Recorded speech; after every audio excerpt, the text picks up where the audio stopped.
بسم اللہ الرحمن الرحیم۔ السلام علیکم محترم ناظرین۔ ایک دفعہ کا ذکر ہے، ایک گاؤں میں 3 دوست رہتے تھے۔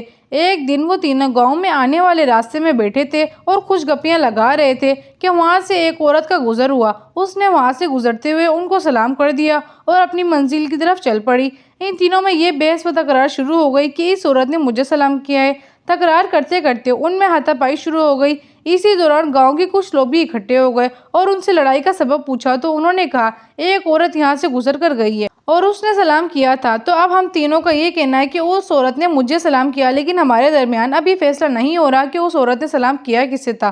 وہاں موجود ایک سمجھدار آدمی نے کہا، اس کا تو ایک ہی حل ہے کہ تم اسی عورت سے جا کر پوچھ لو کہ اس نے کس کو سلام کیا تھا۔ یہ سن کر ان تینوں کے ساتھ گاؤں کے چند لوگ بھی اس جانب بھاگ پڑے جس طرف وہ عورت گئی تھی، اور کافی دور جا کر اس عورت کو دیکھا اور چلانے لگے کہ رکو، ہم نے بہت ضروری بات کرنی ہے تم سے۔ یہ سن کر وہ خاتون رک گئی اور ان کے آنے پر بڑی حیرانگی سے پوچھا کہ ایسی کون سی بات ہے جو تم پوچھنا چاہتے ہو؟ تو ان میں سے ایک بولا کہ ہم تینوں دوست اس جگہ پر بیٹھے تھے، تم نے ہمیں سلام کیا تھا، تو بتاؤ کہ تم نے ہمیں تینوں میں سے کس کو سلام کیا؟ یہ سن کر وہ خاتون بہت حیران اور پریشان ہو گئی کہ میں اب ان میں سے کس کا نام لوں۔ تو اس نے جواب دیا کہ میرا سلام اس کے لیے تھا جو تم تینوں میں سے بڑا بیوقوف ہے، اور یہ کہہ کر وہ وہاں سے چل پڑی۔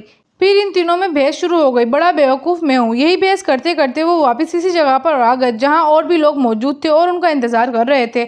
وہاں پہنچنے پر ان دوسرے لوگوں کو پتہ چلا، ان میں موجود کچھ سمجھدار لوگوں نے فیصلہ کیا، تم تینوں میں اپنی اپنی بیوقوفی کا قصہ سناؤ، تو پھر فیصلہ ہوگا تم میں سے کون بڑا بیوقوف ہے۔ یہ سن کر وہاں موجود تمام لوگوں نے ایک گول دائرہ بنا لیا اور بڑے جوش و خروش سے ان کی بیوقوفیاں سننے کے لیے تیار ہو گئے۔ اب ان تینوں نے اپنی اپنی کہانی شروع کر دی۔ سب سے پہلے جو تھا، اس کا نام ہم الف رکھ لیتے ہیں۔ وہ یوں گویا ہوا۔ الف اپنی کہانی سناتے ہوئے بولا، میں اپنی والدہ کے ساتھ گاؤں کے ساتھ اپنی زمینوں پر گیا تھا۔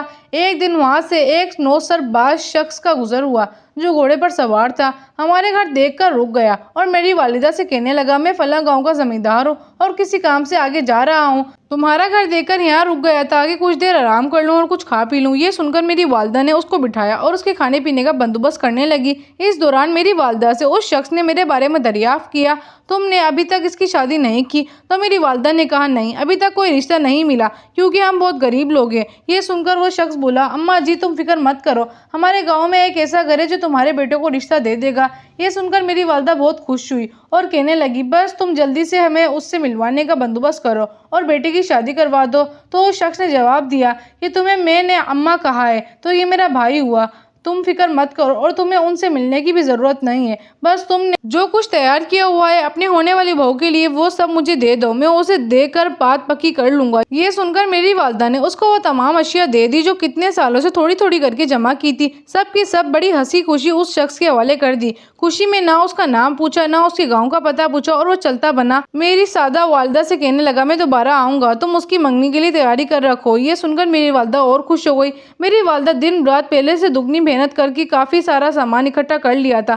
میں اپنے ہونے والی بہو کو منگنی پر یہ سب کچھ دوں گی، اور اپنی بہو آنے کی خواب دیکھنے لگی اور اس شخص کا انتظار کرنے لگی۔ خواب دیکھتے دیکھتے سال کے قریب وقت گزر گیا تو وہ شخص دوبارہ وہاں آیا اور میری والدہ کو مبارکباد دی۔ مبارک ہو، میں نے تمہارے بیٹے کی بات اس گھر میں پکی کر دی ہے اور اب منگنی کے لیے جانا ہے۔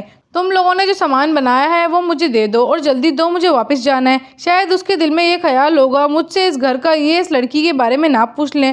تو میری والدہ نے جلدی جلدی وہ تمام چیزیں اکٹھی کی اور اس کے حوالے کر دی اور تاکید کی، یہ جوڑا میری بہو کو پہنانا، جب تم منگنی کرنے لگو تو۔ وہ سارا سامان لے کر نکلنے لگا اور دل ہی دل میں بہت خوش ہوا کہ یہ تو بہت زیادہ بیوقوف اور سادہ لوح ہیں، یہ تو مجھے اچھے ملے ہیں اور میں آئندہ بھی انہیں اسی طرح بیوقوف بناتا رہوں گا۔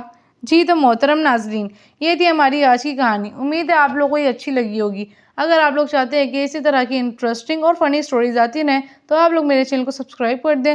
ویڈیو اچھی لگی ہو تو لائک، شیئر اینڈ کامنٹ ضرور کیجیے گا۔ آج کے لیے اتنا ہی، اللہ حافظ۔